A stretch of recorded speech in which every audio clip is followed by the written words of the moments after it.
Welcome to Brussels, My Love, the podcast, with me, Maeve McMahon.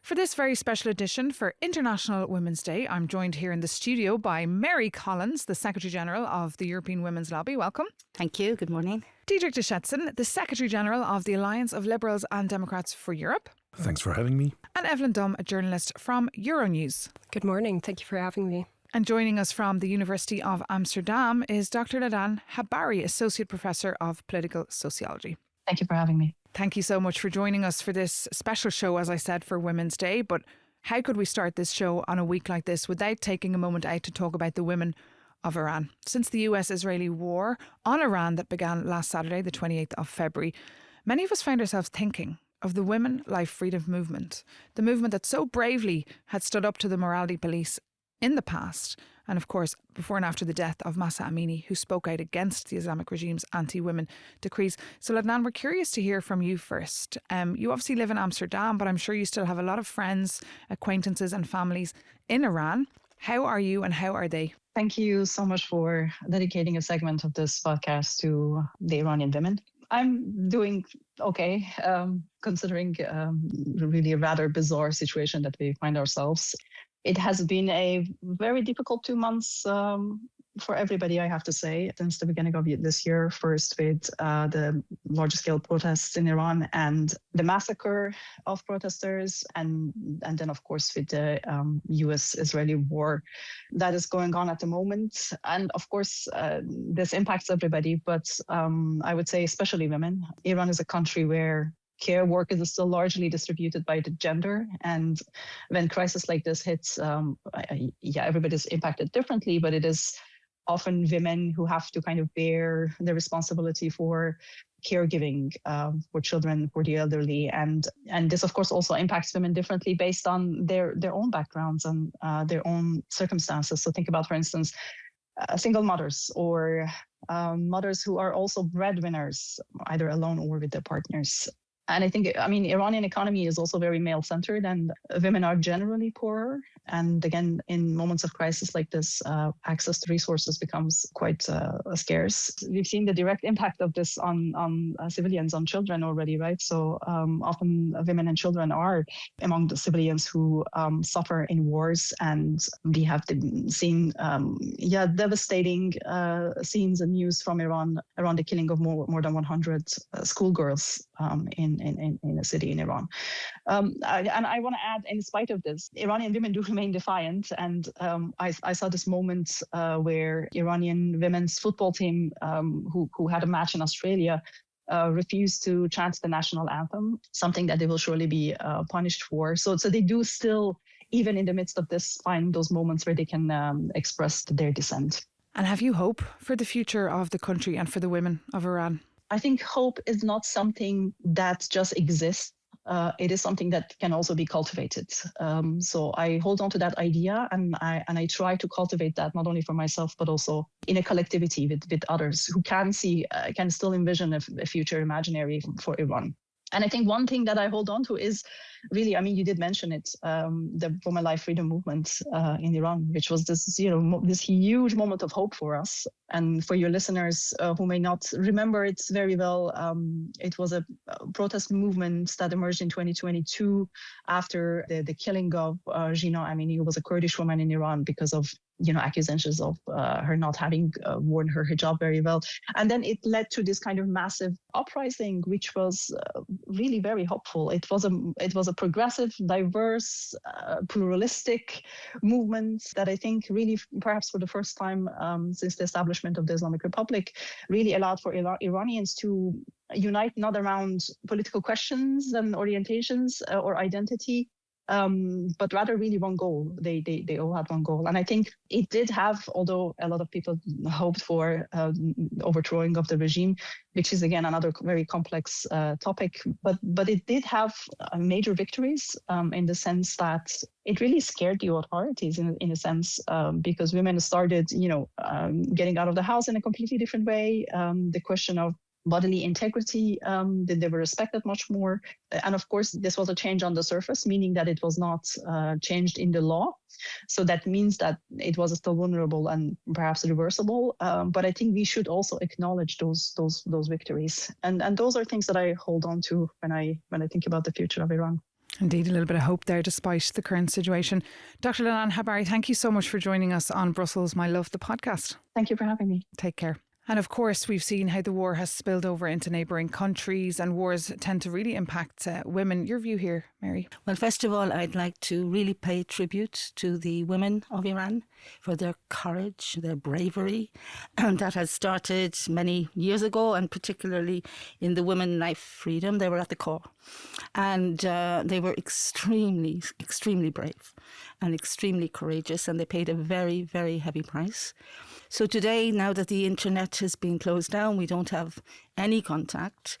But I can only imagine that it is incredibly difficult because, as you mentioned, in every conflict and war, and there are too many of them now in the world, women do pay the highest price. And as it was pointed out, women and children, because of gender stereotypes, which are very entrenched in all societies, and they do pay a very, very heavy price.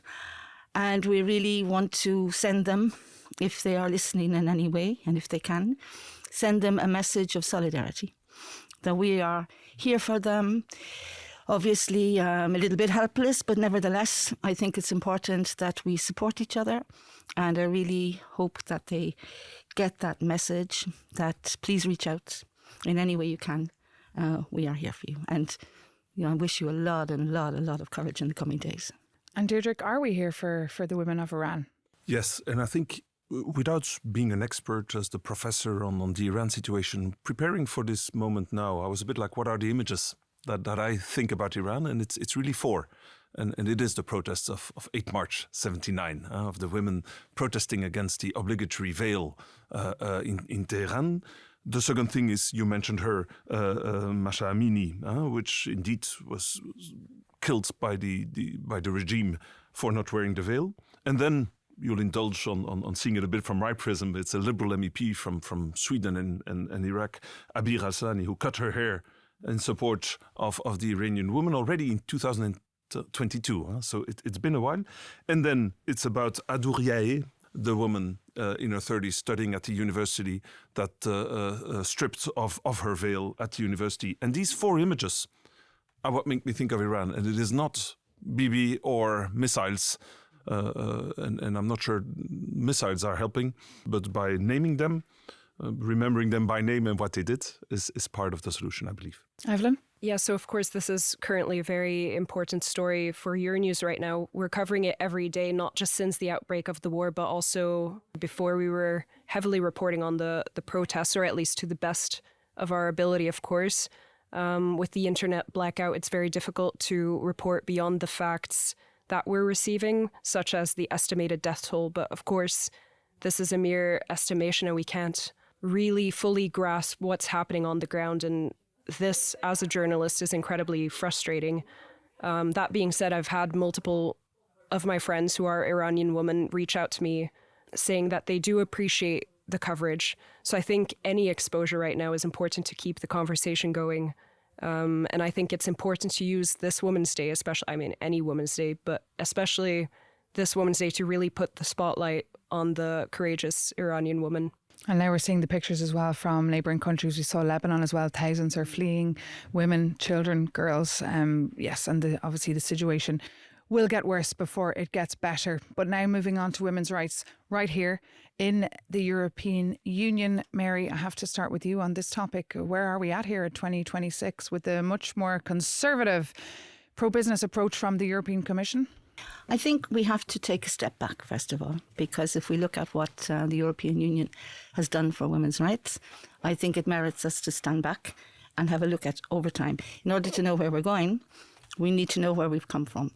So I can say globally that Europe has been good for women. Most of the labour laws that prohibit discrimination on the basis of sex actually come from Europe. And they may have one day emerged individually and at national level, but there was an acceleration And that has been extremely good for women. Obviously, it's a kind of an up and down situation. What we really saw very clearly during the first mandate of the first ever woman president of the European Commission, that women's leadership did make a difference because we saw many advances. For example, issues that were kind of no-go areas in relation to violence against women, which exists in every single country. 1 in 3 women in Europe experience violence at the hands of men who are supposed to love them. So it was really important that politically that is recognised. So under the mandate of the first woman president of the European Commission, there was the ratification of the Istanbul Convention by the European Union and the first ever European directive on violence against women and domestic violence, which has not yet been transposed and will be next year, but we have to keep an eye on that, how it's going to be done. And also it's not perfect because, as you know, the issue of rape is not included. So it shows as well that there's still a lot of resistance. But there are other measures as well that under the leadership of the president, work-life balance directive, for example, the unblocking of the women on boards directive, which was blocked for about, I think, 17 years. So let me pause you there. We'll come back to the second phase there, because of course you mentioned gender-based violence as well. Just in fact, on the moment of International Women's Day, the FRA, the Fundamental Rights Agency in Vienna, put out a brand new EU-wide survey highlighting the scale of psychological, economic and cyber violence against women, which is extremely worrying. But just to get your take here on the von der Leyen Commission, take one, if you like. Was she a trailblazer, a hero for European women? I'll talk very personally about why I get very engaged on women's issue. And my Big Mix index is not as much the legislative part, but it is council pictures. Council pictures make me very angry. That is where I really see 4 to 5 times a year how far behind we are. And my goal, and again, I'll speak very personally, I'll be very happy with 50-50. But my drive is let's talk when we reach at least 40%. Not saying I will stop there. And just for our listeners, when you say council pictures, you mean EU summit, the EU family, so the 27 heads of state and smiling over an EU summit photo, yeah. And that picture hurts all the time. And if this doesn't irritate you or make you angry, then don't share my frustration. One thing I'm very happy about, and you haven't mentioned it yet, but it needs citizens' initiative. It's a little bit technical, but if you want some policy to be made and you sign individually, there's been a couple of initiatives. We all remember the change of the summer and winter hour, etc. But one that worked is My Voice, My Choice. And that is something where I'm very happy Hadja Labib or Commissioner managed to push this through. So in short, it's to be able to use EU funding for improve access to abortion. And so this is interesting because it came really bottom up. This is not an initiative that came from a political family, from the European Commission. It came from the citizens. And I'm very happy that is a successful example. And you said, of course, that photo should make people angry, but then women need to vote for women if they want to see more women in power. But we'll come back to that point in a minute because I want to bring up this My Voice, My Choice. ECI, as you said, that's the European Citizen Initiative. We heard from the European Commissioner, Hadja Labib. She said she made the big announcement last week. That was indeed historic, about funding abortions across the European Union. We can just take a listen to her. From now on, we are granting member states the possibility to use EU funding, the European Social Fund, to improve access to abortion. This means support women who need to travel, support women in their own country, support women in remote areas, and support women without financial means. In practice, it means women will have better access to safe abortion care, any vulnerable women anywhere in Europe. Hadja Labib there, the EU Commissioner for Equality. She was also on Europe Today this morning with us, our morning live show. So do take a look back at that interview. But Evelyn, I really want to bring you in here because you actually covered this very story for Euronews and spoke to the people behind this ECI, this European Citizen Initiative, which is not easy to get. You need over 1 million signatures. Tell us more. Yes, indeed. To give a little bit of context, European Citizens Initiative indeed needs a minimum of 1 million signatures across 7 member states in order for it to be considered by EU institutions. And in this case, My Voice, My Choice raised well over 1 million for all 27 countries. So that in itself was a big win. And in December, the European Parliament adopted a non-binding resolution in which they called for the creation of an entirely new fund to help women who do not have access to safe abortion in their home countries, especially in countries like Malta, where abortion is heavily restricted, even criminalized. And then following that decision by the Parliament, the decision then falls into the hands of the European Commission. So all eyes were on the European Commission, whether they were going to decide to act on the proposal or give a reason why they won't. And the European Commission last week decided, indeed, that they'll use an existing fund, an existing social fund called the ESF Plus, the European Social Fund Plus, instead of creating a new one. Can I just ask you, Mary, did that go far enough for the European Women's Lobby? Well, first of all, I really want to congratulate My Voice, My Choice. They did an incredible campaign. They mobilised massively and they really reached out to real life issues for women. Which is unusual as well for EU stuff. Yeah. Shows that Europe cares for women as well. And I think that was the biggest message that came across.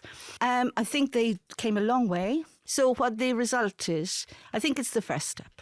I think it's a very good step, but it's a first step. I think what we need to have is the right to abortion in the European Charter of Fundamental Rights. Now, that's a long way ahead because, as we all know, we're in a context of backlash and opening up the treaties would be very risky.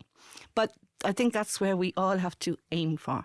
Because, for example, in France, the only country that has the right to abortion in its constitution, it means it doesn't matter which political forces are in place, it'll always be a right.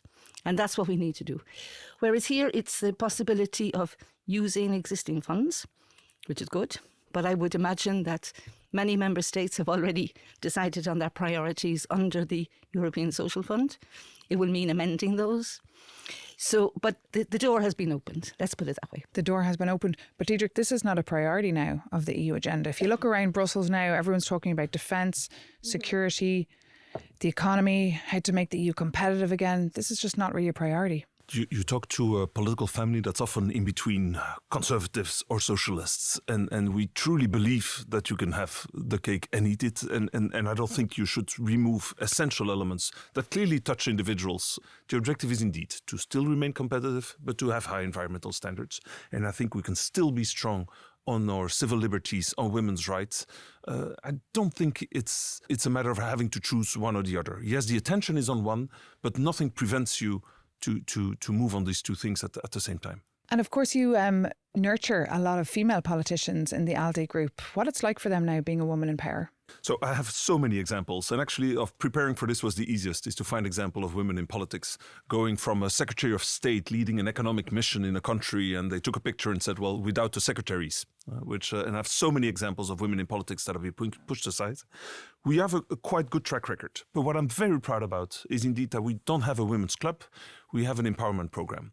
This is a program that is a substantial part of our budget, where we train women to be active and successful in politics with excellent results. 350 alumni, we have 10 ministers, 10 MEPs. And this is, I think, an initiative where it really shows that it's important for us, it's important in other political families, but we actually book results. And we are indeed at a less worse situation as per representation. And on results, Mary, at the beginning of the podcast, you were referring to European Commission President Ursula von der Leyen's first term, and then you wanted to describe her second term, but I cut you off. But I think you mentioned it. This shift in priorities to defence and so-called security is very worrying, because it means that gender equality is going to fall off the agenda, basically. At the end of the day, that's what the biggest risk is. And yet it's a way of looking at gender equality as if it was something separate or a little bit of icing on a cake. It is absolutely fundamental. It's fundamental to democracy. And particularly now, where our democratic systems are being challenged as well. So we need to make sure that gender equality is at the core, because it's part of the solution and not the problem. Can I just say as well that in terms of your picture and the council, just to say that we launched a campaign called Parity Now. And what we want is to have 50-50 representation, not only in political life, but in businesses, in academia, in the media, right throughout the governance structures in Europe. And we have to work towards that because it's absolutely essential. It's only then that we really will be able to say that we can advance in gender equality. And just to go back to the report you did as well with the organisers of the ECI, what was their feeling that they got after putting so much work into this? So yeah, it's very interesting actually, and this is what really caught my attention is when the European Commission announced their decision. Immediately on the internet, you saw headlines that were either saying, oh, it's been a failure because the European Commission rejected the proposal by directing My Voice, My Choice to this existing fund. But then you saw the reaction of My Voice, My Choice themselves, and they were ecstatic. I mean, they said, today we celebrate, tomorrow we continue working. And I spoke to the coordinator of the initiative, Nika Kovac, and she called it a historic win. And we can actually take a listen now to Nika Kovac. My Voice, My Choice started on the streets. It started with the group of women who had enough that women are secondary citizens, who had enough that women are being killed. And we decided to take action. And we brought something to the table.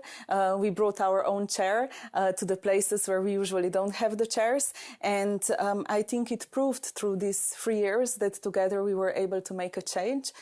In reality, it's an unusual move by the EU. Healthcare policies typically determined at a national level. And so personally, I think realistically, it would be difficult to create an entirely new fund because where would that money come from? Who would pitch into that fund? So by pointing to the ESF, I think this was a realistic solution for now. Nika Kovac also pointed out that if an entirely new fund was created, it might delay the whole process even more because then new negotiations would have to take place, which could take months.